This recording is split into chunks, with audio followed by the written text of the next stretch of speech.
ដេដៃហ្នឹងពេញនិយមហើយឃើញស្អាតចាឥឡូវរួចរាល់ដៃអាវយើងស្រស់ស្អាតងាយវិធីកាត់យើងកាត់អាវប៉ាក់ក៏យើងធ្វើដៃនឹងស្អាតយើងកាត់រ៉ូបក៏យើងធ្វើដៃនឹងបានណាបងប្អូនអញ្ចឹងដៃអាវនេះគឺអាវបុរាណក៏បានសម័យក៏បានដែរគឺពេញនិយមគ្រប់ចាបងប្អូនហ្នឹងហើយម៉ូដនេះមិនថាមិនធំពេញវ័យរៀងចំណាស់តិចក៏ពាក់បានដែរអីទេម៉ូដនេះគឺម៉ូដបុរាណសម័យក៏ត្រូវបុរាណក៏ត្រូវពាក់បានគ្រប់វ័យឲ្យតែគិតថាបងប្អូនគិតថាពាក់បានគឺនៅតែពាក់បានណាបងប្អូនមិនរើសទេចាសួស្តីបងប្អូនវីដេអូនេះខ្ញុំមកបង្ហាញពីរបៀបដេរដៃប៉ោងឥ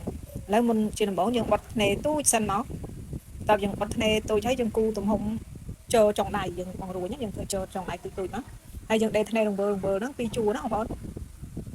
យើងដេរសងខាងកំណុះដែលយើងគូហ្នឹងមកកន្លែងគូហ្នឹងយើងត្រូវដាក់សាច់ប្រឆាត់សកត់ដើម្បីឲ្យធ្នេយើងវានឹងបងរួញហើយយើងសកត់ធ្នេហើយតើយើងដេរធ្នេរង្វើពីជួរហើយយើងមកទាញបងរួញមកtrongវិធីដេរងាយៗបងប្អូនធ្វើបានអត់មានអីបាក់ទេវីដេអូមុនខ្ញុំបង្ហាញពីរបៀបដេរដៃប៉ោងក្តាប់ឥឡូវខ្ញុំបង្ហាញបងប្អូនអំពីរបៀបដេរដៃប៉ោងមានជើចុងដៃតិចៗអញ្ចឹងបន្ទាប់ពីយើងវាស់ចុងដៃគាត់24យើងបូកគ្នាសងខាង6ដៃទៀតវា30អញ្ចឹងចុងដៃយើង30យើងដាក់ចឹងមកបូកគ្នារួចរាល់ហើយយើងកាត់សងខាងឲ្យទៅចឹងដៃអាវយើងឆ្វេងស្ដាំយើងកាត់ពីឲ្យវាស់គ្នាចឹងមកតមកយើងទាញដៃអាវយើងមករួញមកឲ្យនៅសល់30លេខទាំងធ្នេណាបងប្អូនតោះមកយើងដេរធ្នេពីជួរស្កតមករួចរាល់ជាការស្ដាច់តែអត់មានអីយូរទេបងប្អូនអញ្ចឹងវិធីដេរវិធីកាត់ងាយៗបងប្អូនមើលវីដេអូហ្នឹងទៅធ្វើបានហើយឥឡូវយើងស្កតធ្នេមកអញ្ចឹងទំហំដែលយើងស្កតលើហ្នឹងយើងអាចយើងដេរសាច់ប្រឆាត់ហើយយើងបន្លាត់យើងដេរឲ្យសល់ម្លេចឬក៏ម្លេចកន្លះឲ្យសាច់បងប្អូនស្រឡាញ់អញ្ចឹងហ្នឹងហើយអញ្ចឹងវិធីដេរងាយៗទេបងប្អូនស្កតហ្នឹងយើងដេរហូតមកយើងហូតដូចខ្សែលេងខ្ញុំបង្ហាញបងប្អូនចឹងគាត់យើងដេរធំយើងដេរមួយជើងទាមកទំហំមួយជើងទាមកហុំជើងទេហូតមកតូចល្មមតែបើឲ្យរឿងធំជាងនឹងតិចក៏ស្អាតដែរតែនេះដៃកូនក្មេងចឹងខ្ញុំធ្វើតូចប៉ុណ្ណឹងបាទទៅឥឡូវយើងសកត់រួចរាល់ហើយយើងភ្ជាប់ដៃយើងមកភ្ជាប់ហើយយើងបង្រួញគល់ដៃម្ដងlạiយើងបញ្ចូលជាមួយតួអាវហ្នឹងឥឡូវរួចរាល់ហើយនេះយើងបន្ទាប់ពីយើងដេរសកត់រួចរាល់យើងមុននឹងភ្ជាប់យើងអ៊ុតវាស្អាតសិនណាបងប្អូនយើងអ៊ុតវាស្អាតហើយយើងភ្ជាប់ចឹងមកយើងបត់ចឹងមកពេលយើងដេររួចយើងរៀងមកអ៊ុតចឹងយើងអ៊ុតឲ្យស្អាតហើយយើងភ្ជាប់យើងដេររួញគល់ដៃហើយយើងបញ្ចូលដៃអាវរួចរាល់ជាការស្រេច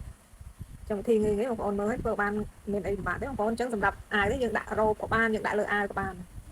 ហើយរួចរាល់ហើយបងប្អូនអញ្ចឹងរបៀបដេរដៃអាវងាយបងប្អូនមើលឲ្យធ្វើបានអត់មានអីពិបាកចាបងប្អូនហ្នឹងហើយអញ្ចឹងវិធីកាត់អីខ្ញុំបង្ហាញដល់បងប្អូនរួចរាល់ណាឥឡូវនៅតែវិធីដេរអញ្ចឹងអាវមុននោះកប៉ោងក្តាប់អញ្ចឹងបងប្អូនថែមតែ2លេខសម្រងដៃយើងដើម្បីធ្វើចូលបង្រួញអញ្ចឹងមកបានហើយអញ្ចឹងឥឡូវយើងបន្តពីយើងដេរចុងដៃជាប់ដៃរួចរាល់យើងមកបង្រួញគោលដៃម្ដងហើយដៃយើងប៉ោងចឹងវិធីកាត់ក៏ងាយវិធីដេរក៏ងាយបងប្អូនបានមើលហើយដល់ធ្វើបានអត់មានអីបាក់ទេចឹងម៉ូដនេះពេញនិយមសម្រាប់អាវកូនក្មេងណាអាវកូនក្មេងគឺដេរដៃហ្នឹងពេញនិយមហើយឃើញស្អាតចាឥឡូវរួចរាល់ហើយដៃអាវយើងស្រស់ស្អាតងាយវិធីកាត់យើងកាត់អាវប៉ាក់ក៏យើងធ្វើដៃនឹងស្អាតយើងកាត់រ៉ូបក៏យើងធ្វើដៃនឹងបានណាបងប្អូនចឹងដៃអាវនេះគឺអាវបុរាណក៏បានសម័យក៏បានដែរគឺពេញនិយមគ្រប់ចាបងប្អូនហ្នឹងហើយម៉ូដនេះមិនថាមិនធំពេញវ័យរៀងចំណាស់តិចក៏ពាក់បានដែរអីទេម៉ូដនេះគឺម៉ូដបុរាណ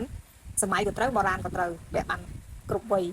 ឲ្យតែគិតថាបងប្អូនគិតថាពាក់បានគឺនៅតែពាក់បានណាបងប្អូនមិនរើសទេ